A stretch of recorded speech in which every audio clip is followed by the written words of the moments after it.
I looked him in the eyes and lied, said I didn't know him. But deep down, a part of me was screaming, "It's him! He's the one who disappeared. My name is Evelyn Grace Whitaker. I'm 91 years old, and I live alone in an old house in Charleston, South Carolina.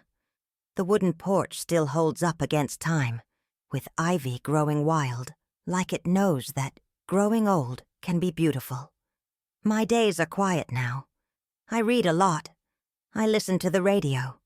I take care of my plants. But there's a war story I was never able to bury deep enough to stop it from rising back up. And today, I'm going to tell it. Not out of bravery, but because I have to. During World War II, I volunteered for the Red Cross and was later transferred to the front lines as a nurse. I was only 20. They sent me to Anzio, Italy, where the ground shook more than my young heart. We barely slept, washed off blood with cold water, and tried to give names to men who had already lost nearly everything. It was a place full of pain, but also of choices you carry for the rest of your life. That's where I met him. Back then I thought saving someone meant stitching open wounds, checking pulses, giving morphine. But I found out the real secrets of war aren't in the medical records. They live in silence, in the names missing from the lists, in the wounded who show up without a face and leave carrying ours. And now, almost 80 years later, I found myself face to face with a man who had come back. And when they asked me if I knew him, I said no. But I never forgot that face. A lot of people think that when you get old, you forget. But the truth is, time just folds the secrets. It doesn't erase them. And if you've ever had to hide something so deep that you started doubting your own memory, then this story is yours too. This is the real story of this grandmother. And if it stirs something long asleep inside you, leave a comment below. Tell me what you've kept locked away for too long, and while you're here, subscribe to the channel and turn on notifications, because here, every war secret gets a voice, and a heart. It was late afternoon, the kind of light that filters through the leaves like it's trying to remind you of everything you've lived through. I was on the porch, slowly rocking in my wooden chair, a blue scarf tied around my head, and my feet tucked under a light blanket. The breeze carried the scent of jasmine from the backyard, and I had already made peace with the pace of my days, that gentle, quiet rhythm, until she showed up. The church social worker arrived with a tall man, his walk unsure, his eyes deep and hollow. "Do you know him?" she asked, and in that instant my past looked me straight in the face, with the face of a wounded man I thought I'd lost in the war. My mouth opened, but no sound came out. The world around me seemed to shrink, like it wasn't big enough to hold that moment. I said no, with the steadiest voice I could manage, but I felt the lie tear through my throat on the way out. It was him, the missing one, the same man who, decades ago, came into my life without a name and vanished without a trace. It was like watching a buried secret rise from the earth and sit itself down right in front of me. His eyes didn't accuse me, but they didn't let me go either. It was like he knew I knew, and that even so I would still choose silence. Back in the war, I was a nurse. I got used to looking at open wounds, mangled bodies, blood on my hands. But none of the survivors I treated ever left me as defenseless as that moment. The real story of this grandmother doesn't have a neat beginning or a clear ending. It's made of wounds so deep no one sees them. And in that instant, I started bleeding inside again. There are things we bury so long, we start to believe they never happened. But the truth doesn't die. It hides, waits for the right moment. And sometimes, that moment comes when you've already forgotten how to face your own memory. That's why I didn't cry. I didn't scream. I just answered with that lie that still aches in me. Because every emotional story has a turning point where you no longer know what's right, only that something inside you needs to be protected. You might think I'm being dramatic, but anyone who's lived through a war understands. Time doesn't heal everything. It just rearranges the broken pieces so we can walk without stepping on them every second. That man wasn't just a face.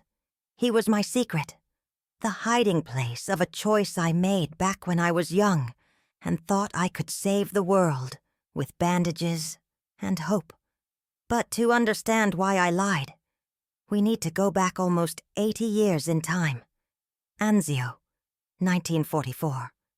The ground shook like hell itself was breathing beneath our feet.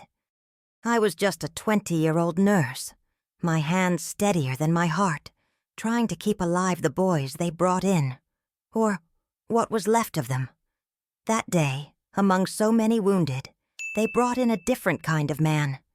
He was unconscious, covered in a crust of dried blood and the dust of war, but there was something about his face, even motionless, that made me pause for a moment. It wasn't beauty or youth. It was a quiet sadness you didn't see in the other survivors. Something in the way his brow furrowed, even while unconscious, like he was trying to remember something long forgotten. I remember taking off my blue scarf, afraid it might get stained, and using it to wipe some of the blood from his shoulder. That's when I felt it. He wasn't like the others. I can't explain it, but it felt like he was a secret waiting to be found. Every war story I carry in my chest has moments that feel unreal, like old dreams that only come back when the night is truly silent. That canvas stretcher, the metallic scent, the sticky heat mixed with the smell of death, and that face, like he'd already been lost before anyone even tried to save him. I thought I'd seen everything. Burned bodies, screams of despair, lifeless eyes. But I'd never seen someone who looked like he'd come from a hiding place inside time itself. They placed him in one of the last beds in the ward, far from the center, where the identified wounded got priority. But something in me refused to let him be just another nameless, missing man. I spent the rest of the day trying to find out who he was. Checked every list, searched through the records. Nothing. No file, no number, no story. It was like he'd fallen from the sky, with his pockets full of dust straight from hell. If you've ever taken care of someone without knowing who they are, then you know. Pain changes shape when there's no story to hold on to. And I needed to know. Not out of duty, but something deeper, more human. When you see a man like that, wounded, no name, no ID, you begin to understand that every survivor carries a secret, one he might not even know himself. It wasn't just his injuries that caught my attention. It was the silence that came with his arrival. At the end of my shift, like we did with every new arrival, I sat down with the clipboard on my lap to log the wounded man's information. I asked the transport soldier his name, his unit, any kind of ID. The answer was a shrug. "We don't know where he came from, ma'am," they said. No dog tags, no file, no number. That sent chills through me. It was like the war had spit him out. But he didn't belong to either side. I went back into the ward and just watched him sleep. His breathing was soft, almost like a child's. I had the strange feeling I was looking at someone who wasn't supposed to be there. Not physically, but spiritually. There was something about him that felt out of place. Most survivors come in asking for water, their mother, or forgiveness. He came in like a silent secret, a war story that refused to be told. When I reported to the commanding officer that he wasn't on any of the wounded lists, they suggested he might be an infiltrator, a spy, a deserter. The orders were clear: keep watch. And if he remained unidentified after 48 hours, hand him over to intelligence. But something inside me couldn't accept that theory. There was something in the way he slept, so vulnerable, like he was just another survivor looking for a hiding place, even while unconscious. The feeling was familiar. In war, I learned that some wounds speak louder than mouths ever can. And sometimes what we most need to save isn't a life. It's what's left of someone's dignity. I remembered another man, months earlier, who arrived covered in mud, barefoot and mute. It took us a week to realize he was an American lost after an explosion. What if this man was the same? A missing soldier, just waiting to be found. That shift, I lingered by his side longer than I should have. I filled a basin with water and gently washed his arms, like I was trying to find some clue hidden in his skin. There were no tattoos, no scars, no rings. Nothing to tell us where he came from or where he was supposed to go. Just a body with a wound, and a face I couldn't get out of my mind. And deep down I already knew. The real secret wasn't in the missing documents. It was in what would happen when he opened his eyes. The next morning I arrived early to the ward. The air was already thick with the smell of ether and reheated coffee. I was changing his bandages when I noticed the subtle flutter of his eyelashes. He opened his eyes slowly, like he was coming back from somewhere too far away. And then, in a voice barely there, he whispered, "Evelyn." My name. Not nurse, not ma'am. He said my name, like he was reliving an old memory. A chill ran down my spine. The sound came straight from the past, but the face was new. It was impossible for him to know me. I had never seen him before. That much I was sure of. But the way he said Evelyn, it wasn't a guess. It was a reunion. I froze for a moment, my blue scarf slipping from my hair. Right then, it felt like the war story I thought I knew had just grown a new chapter, one no one had ever written. Have you ever been called by your name by someone who shouldn't know it? It's like being pulled into a dream that isn't yours. And in that ward, surrounded by groans and machines, I felt strangely exposed. It was like he knew more about me than I knew about him. I should have asked how or why, but all I could do was nod, smile with tear-filled eyes, and finish fluffing his pillow. From that moment on, I started hiding things. First from him, then from the others, and eventually, from myself. I avoided talking about him, even when the other nurses asked. I began recording his information on a separate sheet, away from the eyes of the officers. It felt like I was protecting a survivor from the world, but also from me. And I'll admit, part of me wanted to believe it had all been a coincidence, that he said Evelyn, the way someone might say Mary or Ruth. But the more time passed, the more I felt it wasn't random. It was like he carried a piece of me inside him, a fragment of my own story that I didn't yet understand. And that scared me more than any bomb. Because when the war is outside, you know where to run. But when it starts inside you, there's no place to hide. From that point on, everything changed. And I started making choices no one ever needed to know about. Back then, orders were orders. No nurse dared to question the authority of her superiors, not without risking everything. But something in me just couldn't let him go. When the notice came that all unidentified wounded were to be transferred to the isolation ward, I pretended I didn't see it, didn't hear it. I kept him there, in my unit, a secret, a survivor, a wounded man I was hiding in plain sight. At night, while the rest of the team slept or rested, I stayed with him. I cleaned the wound on his shoulder, changed the IV, adjusted the sheets with a kind of care that went far beyond any protocol. I started talking to him softly, even though he could barely respond, as if that tiny act of tenderness could create a hiding place just for the two of us. I needed to understand why that face haunted me. and why that voice knew my name. Over time, he started to murmur scattered phrases. Nothing clear. Things like, "I remember the train," or "You were wearing blue." It threw me off completely, like trying to piece together a puzzle with pieces from someone else's box. Still, I couldn't step away. Even knowing it went against everything I'd been taught, against what was right, I kept him there. It was a secret between the two of us. And God. I'm not proud of lying on the reports, leaving his name blank again, or writing "awaiting identification," just to buy time. But in that war camp, surrounded by screams and explosions, sometimes the truth had to wait.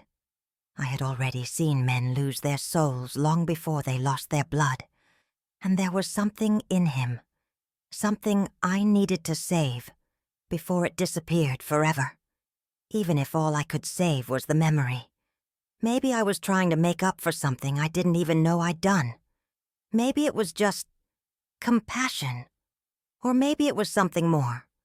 A primal instinct, like how mothers just know when their child is lying, even without a word. Sometimes you just feel when a life belongs to you, even if you don't know why. And in that ward, I started to understand that it wasn't just his name that was missing. It was the entire war story he was carrying in his silence.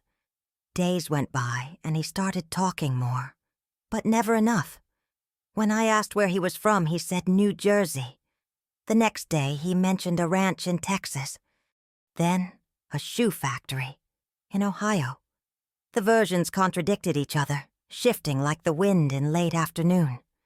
It was like he had lived all those lives, or none of them. Sometimes he described battles that never happened, said he'd been in places we knew had no American troops. Other times he talked about brothers whose names he couldn't remember, about a woman he never married, about a dog named Lucky that only seemed to exist in his eyes. I kept trying to piece it all together. Took each phrase and tried to fit it into my mental file of survivors.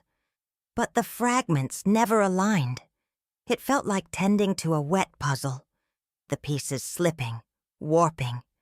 And still I couldn't stop. Every new thing he said pulled me deeper in, like a burned letter that still carries a trace of perfume. I'd heard lies before. Soldiers, when badly wounded, mix reality with fever dreams. But with him, it was different. It didn't feel like confusion. It felt like protection. I was trained to observe. Nurses learn to read silence, to listen to what isn't spoken. And what he didn't say spoke louder than anything. There was something buried there, between the pauses and the distant stares. A secret stitched into his skin, made of fear and guilt. Like he wasn't just running from the enemy, but from himself. That wounded man carried more than pain. He carried a past he didn't want, or couldn't, remember. And even knowing that everything about him was inconsistent, I didn't want him to leave. I couldn't. Something inside me said that if he was transferred or questioned, he'd vanish forever, like so many others had. And maybe, with him, would go the last piece of a story I didn't even know was mine too. Until one night, between waves of fever and pain, he told me something that changed everything. It was a hot night, the kind where the heat feels like it's coming from inside your skin, not the air. He was more awake than usual, eyes fixed on the ceiling like he was having a conversation with his own thoughts. I was changing the gauze on his shoulder when he reached out and held my hand. He said it slowly, like he was giving away a secret. "You saved me before." I froze. The words hung between us like an old photograph, dropped on the floor. I thought I'd misheard. "When?" I asked, trying to keep my voice steady. He answered, "At a train station. Years ago." Said 2 drunk soldiers tried to grab him, that I stepped in, spoke to them like an angry mother scolding her sons. Fearless. I laughed, I admit. It sounded like fever talk. But then he described the blue scarf in my hair, and I couldn't breathe. Because that scene, every detail, had really happened. But I had never seen that man before. The memory of that station came rushing back. I remembered the smell of coal, the crowd, the shouting. I remembered breaking up a nasty fight between soldiers and a boy who looked far too young to be in that kind of chaos. I never saw his face clearly. It was dark, and I walked away right after. But what if it was him? Could life really have made such an absurd circle, bringing that stranger back to me like a loop that never closed? The mind tries to find logic, but the heart knows things reason can't explain. The idea that he had known me before, that this wounded man wasn't a total stranger, left me deeply unsettled. I spent days trying to rationalize it, dug through old journals, notes, anything that might be a clue. But sometimes, what's at stake isn't what can be proven. It's what was felt, even if only by one of us. What if it was true? What if, years ago, I'd offered safety to a lost soul who now came back to be cared for by me? This war story I once believed belonged to others was starting to feel like it belonged to me too. Because you see, it wasn't about bandages or medical charts anymore. It was about invisible ties, the kind of secret you don't tell, but that finds you anyway. But it made no sense. It couldn't have happened. Or could it? It was a heavy morning, the kind where the air feels thicker than it should.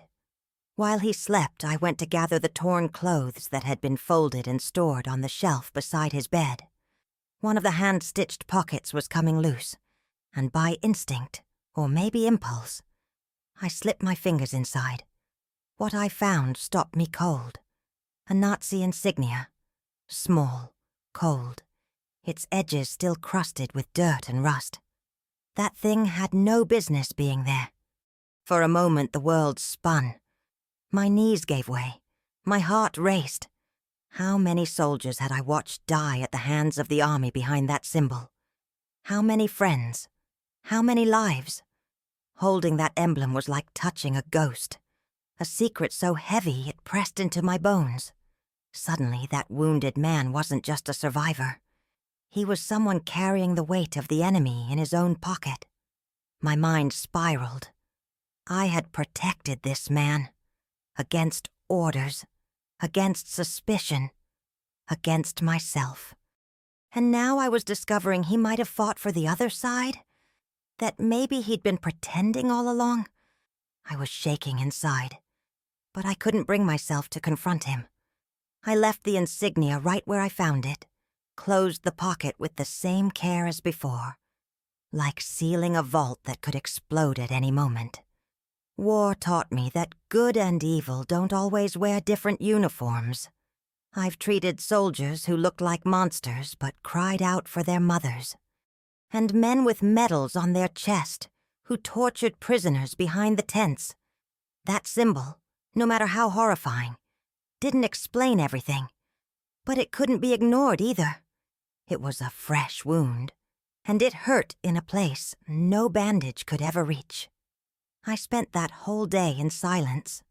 My blue scarf barely stayed on my head, the way I kept adjusting and readjusting it. With every step, I felt like I was betraying someone. I just didn't know if it was myself or the ones I once trusted, because the secret he kept in his pocket now lived inside me too, and there was no going back. That's when fear truly took hold of me. I kept caring for him as before, but something in me had shifted. Every time I changed his dressing, my eyes searched that face for answers. The insignia still echoed in my mind, but his gaze, that gaze was pure peace. There was no arrogance, no pride. It was the look of someone who had already lost everything and was now simply asking for a place to exist, without judgment. Sometimes he looked at me like he knew I knew, and still he said nothing. It was like he'd handed me a key, and was waiting for me to decide whether or not to unlock the door. There was weight in his silence, but there was also surrender, as if he were saying, "Do what you believe is right." And that undid me. Because in this war story, right and wrong were no longer clear. I began to see him as two men sharing the same body. One was the enemy, the one tied to the insignia, the shadowy past, the wrong uniform. The other was the wounded man, the one who whispered my name, who remembered my blue scarf, who slept with his brow furrowed like a frightened child. I'd seen this kind of split before. American soldiers who couldn't take it anymore. Germans who just wanted to go home. War strips away the labels and leaves raw flesh behind. I kept asking myself, was protecting him a betrayal? Or was it the last act of humanity I had left? In war, hiding a secret can be more dangerous than a bullet, but it can also be the only real gesture of compassion. And the truth is, in that moment, I didn't want to be a nurse, or an officer, or an American. I just wanted to be someone offering a hiding place, even if just for a little while. Each day I felt more torn. Between duty and instinct, between the uniform he may have worn, and the eyes that begged me for silence. That's the thing about war.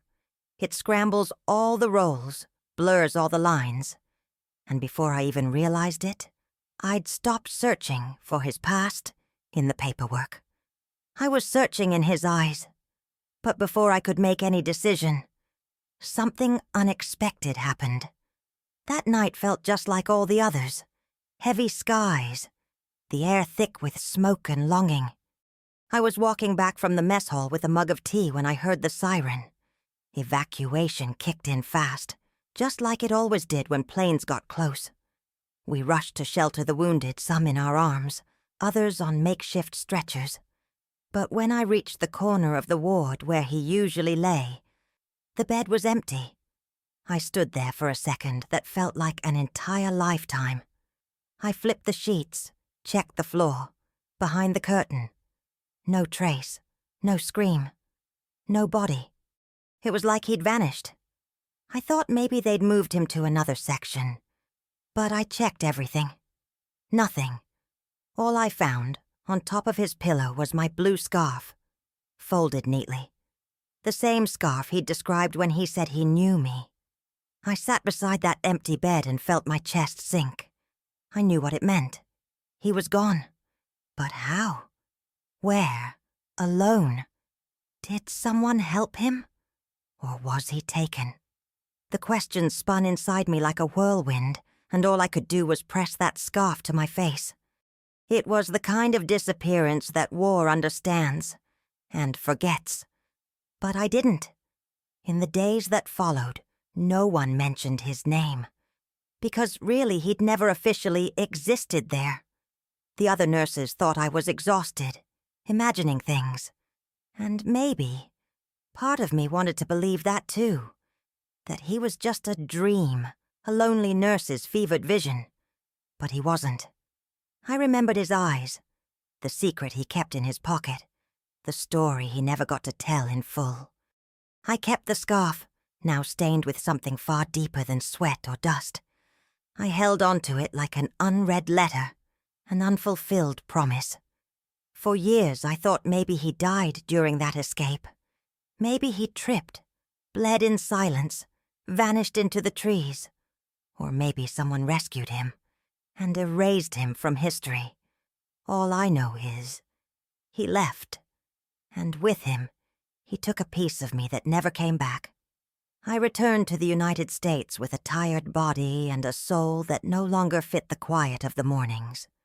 I married a good man, had 2 children, planted flowers in the yard, and became the head nurse at the city hospital. I did everything expected of a survivor. Survived. But there were nights I'd wake up startled, the blue scarf clutched in my hands, and that face, that still silent face in front of me. No sound, no name, just the eyes. It's strange how certain images linger, even when the world keeps spinning. I saw him in the shadows of hospital hallways, in the features of patients staggering through the door. Sometimes I thought I saw him across the street, or sitting in the last pew at church. But every time I got closer, it was someone else. Never him. It was like my memory had crafted a reflection the world kept repeating, just to remind me of what I'd lost. I never told anyone. Not my husband. Not my friends. It was the kind of war story that didn't belong in Sunday gatherings or family dinners. A secret folded deep within the soul, like a letter never meant to be sent. I moved on, as they say. I worked hard. I cared for other wounded. But a part of me always stayed quiet, a hidden place in my chest where his name was never spoken, because it never existed. Motherhood added another layer to that memory.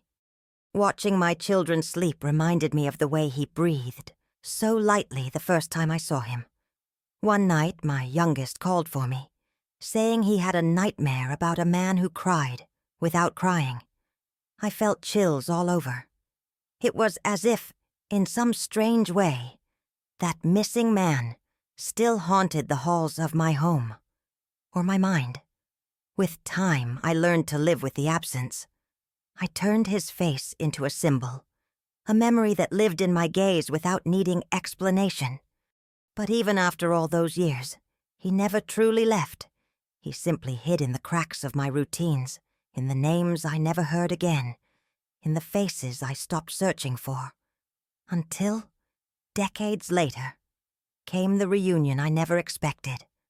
The afternoon was warm, and the orange light made the porch floor glow like gold. I was reading an old book, the kind you reread just to remember who you once were, when I heard slow footsteps approaching the gate. The church social worker came in first, adjusting her glasses, and right behind her, a man with a cane, thinning hair, and a hunched back.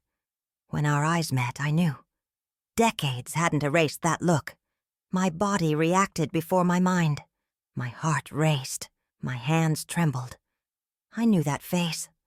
Not because of age or wrinkles, but because of something behind the eyes. It was him. The wounded man. The survivor. The disappeared. The secret. The social worker turned to me gently and asked, "Do you know him, ma'am?" And I lied. I said no, that I'd never seen him before, as calmly as I could. Lying has never come easy to me, but in that moment it was like a reflex, like blinking against a sudden light. It was him. And still, I couldn't say the truth. The lie came out like protection, like telling the truth would unlock a door I'd kept sealed for nearly 80 years. I was afraid of what would come next. Afraid of what that truth might rip out of me, of what it might tear out of him. The social worker seemed to believe me. He just lowered his head. And then came that silence. A silence so thick, it felt like war dust settling over us. It was the same silence that filled the ward, that first night in Anzio. The same one that wrapped itself around every untold part of our emotional story. I wanted to say something. Anything. But my throat closed up.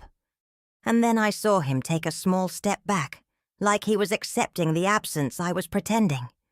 The worst lie that afternoon wasn't to her. It was to myself. Because in that moment, by denying him, I wasn't just denying him. I was denying myself, the nurse I had been, the life we had touched, the secret I had held so long it became part of my blood. But he looked at me, and in that look, I knew he remembered, and that he was waiting, just waiting, for me to speak the truth. He didn't say a word, but his silence was exactly the same as the first time. He didn't say a word, not a single one. But the way he looked at me, it was as if time hadn't passed at all. It wasn't a look of blame or hurt. It was as if he was telling me, in silence, that he understood, that he still saw me. that there was still something between us, even if everything had been buried under decades of absence and silence, and that hurt more than if he had screamed. That exchange of glances cut straight through me. It was like we were back in the ward, with the smell of blood, ether, and fear hanging in the air. Him, lying in that nameless bed. Me, trying to understand why he knew my name. And now, so many years later, it was the same look, the same silence, the same unspoken question. As if he were asking, "Do you still see me?" And I still did. I always had. I wanted to say something. I remember. Or maybe, forgive me. But my mouth didn't move. My throat was tight, like the blue scarf around my neck had turned into a gag. Time can fade wrinkles, hush memories. But some things it can't touch. And what lived between us, this secret, this real story of this grandmother, was one of those things. It wasn't just the past. It was a wound that never healed. He slowly turned his head, like someone accepting the end of something that never really had a beginning. His cane tapped each porch step, one by one, as he walked away. Every step felt like a goodbye, the kind you don't speak, only feel. And I stood there, frozen, watching that shadow fade into the glow of the setting sun, like the war was finally leaving me, little by little.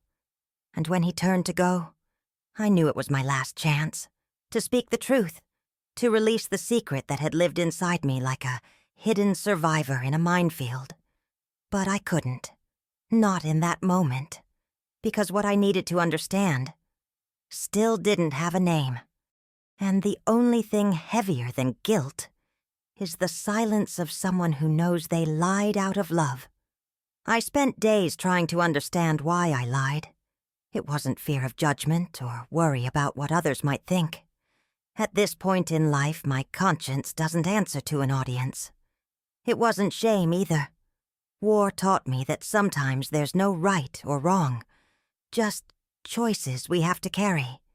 And I carried that choice like someone hiding a survivor in the basement of their soul. Lying felt like closing the lid on a box that had been open for far too long. For a moment, I wished none of it had ever happened. That his face was just an invention of my tired memory. That the blue scarf had been just a random detail. But the problem is, the mind may try to forget, but the body remembers. The body remembers the touch, the scent, the silence shared between two strangers who recognized something in each other. It wasn't easy to explain, not even to myself, that part of me wished that chapter had never existed, because it brought back a version of me I had buried long ago. The young woman who broke rules, who hid a wounded man, who trusted the eyes of someone without a name. And maybe, if I admitted that out loud, I'd have to confront everything I stopped being afterward, and everything I became, out of fear of remembering. The truth is, I lied to keep some order in the chaos that still lives inside me, because admitting it all was real would mean giving up the peace I spent decades building. And there are some pains that, when they return, don't knock. They break down the door. Lying was a way to protect myself, not him. Me. From everything that would come after the truth. Like a bombing, I no longer had the strength to survive. But memory has its own plans. And ghosts, no matter how well we hide them, don't disappear with time. They just change names. Sometimes they show up as glances on the street, voices we can't place, or dreams that jolt us awake in the middle of the night. And there, on that porch, I realized the greatest hiding place of my life was never physical. It was the lie I told myself, thinking it would save me. Today, here on this porch that knows all my silences, I choose to tell the truth. Not for him. Maybe he's no longer with us. Maybe he truly left the night he disappeared. But I'm still here. And the woman I was in that war, the nurse, the young girl with the blue scarf, the one who hid a secret in the middle of a battlefield, she still lives inside me, crying out for space. I don't want to take this story with me when my time comes, because the real story of this grandmother isn't just mine. It belongs to every woman who ever cared for someone without knowing who they were, who chose with their heart and paid with silence. It's a war story, yes, but it's also an emotional story, made of human choices, mistakes, gut feelings, and of one wounded man who made me see who I was on the inside. I said I didn't remember, but the truth is, I never forgot that face. He's still with me, like a letter you never deliver but also can't throw away. Sometimes I talk to him in my thoughts. I tell him I forgave him, that I forgive myself, that maybe he was just a reflection of all I couldn't be. And deep down, maybe that's what remains of the two of us, a memory I chose to keep, and am only now letting breathe. If I could go back, I would have said his name out loud, even if I didn't know it. I would have acknowledged his existence. I would have held his hand one last time. But today, I do it in my own way, with words, with this confession, with this story told at the right time, in the right place, because the hiding place where I kept him now needs to be opened. And if there's one thing war taught me, it's that healing only comes when truth meets the light. And maybe, by telling this now, I'm finally letting him go. Not the man, but the weight, the silence, the secret. Because stories like mine aren't meant to be buried. They're meant to reach those who also carry unnamed wounds.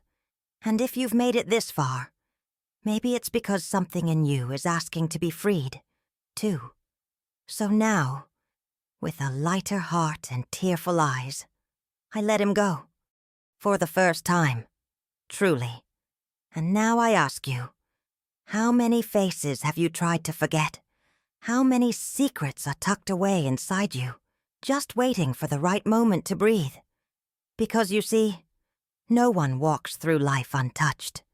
We all carry someone who disappeared, a name never spoken, a moment swallowed by time, a feeling buried behind a hard decision.